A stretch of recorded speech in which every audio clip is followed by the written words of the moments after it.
ಇನ್ನು ವಯನಾಡು ದುರಂತದ ಬೆನ್ನಲ್ಲೇ ಕೇಂದ್ರ ಸರ್ಕಾರದ ಮಹತ್ವದ ಕ್ರಮವೊಂದು ಇದೀಗ ಕ್ರಮಕ್ಕೆ ಮುಂದಾಗಿದೆ.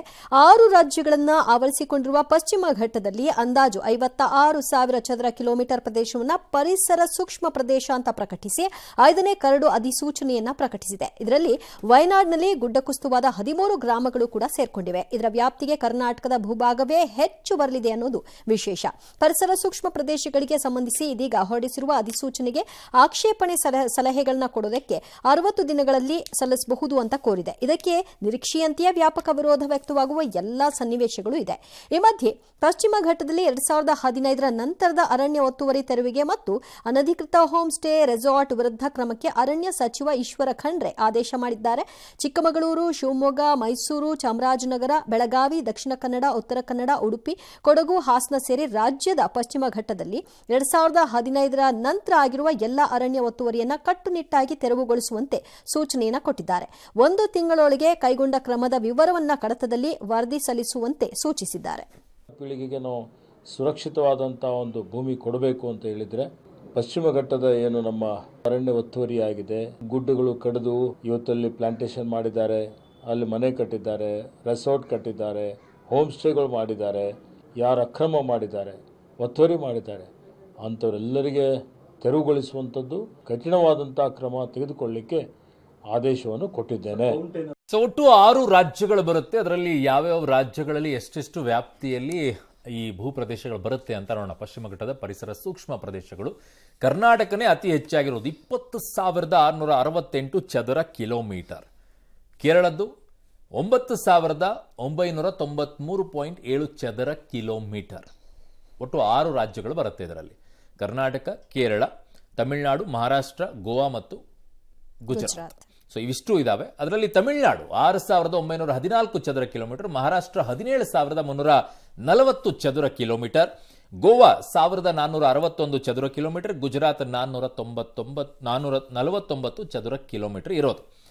ಬಟ್ ಈ ವಿಚಾರ ತುಂಬಾ ಜನರಿಗೆ ಇರುವಂಥದ್ದು, ಪರಿಸರವಾದಿಗಳಿಗೆ ಬಹಳ ಖುಷಿಯ ಸುದ್ದಿ ಇದು. ಪರಿಸರವಾದಿಗಳಿಗೆ ಬಹಳ ಖುಷಿಯ ಸುದ್ದಿ.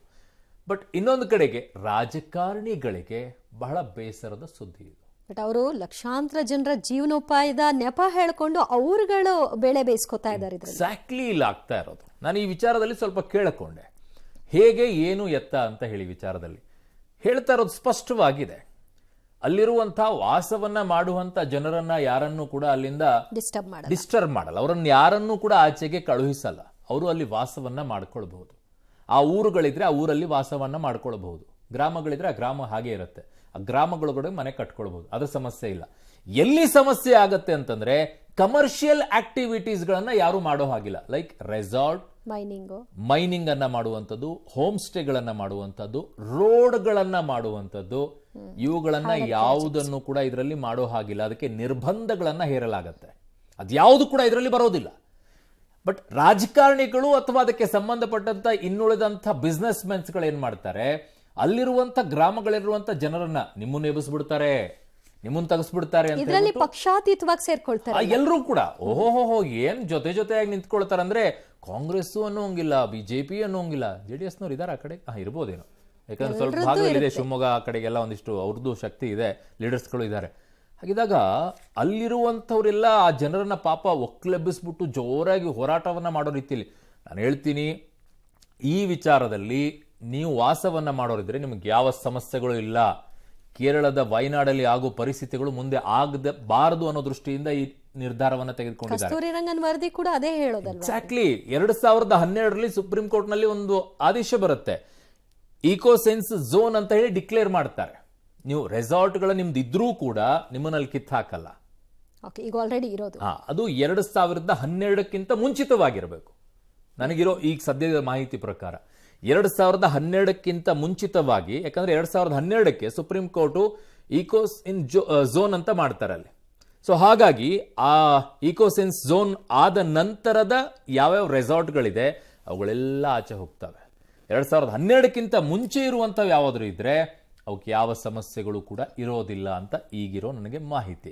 ಪಶ್ಚಿಮ ಘಟ್ಟಗಳು ಸೇಫ್ ಆಗಿರಬೇಕು, ಇದೆಲ್ಲ ಮಾಡಲೇಬೇಕು. ವಯನಾಡಲ್ಲಿ ಹೆಂಗಾಗಿದೆ ಪರಿಸ್ಥಿತಿ, ವಯನಾಡಲ್ಲಿ ಹೆಂಗಾಗಿದೆ, ಯಾವ ಪ್ರಮಾಣದಲ್ಲಾಗಿದೆ.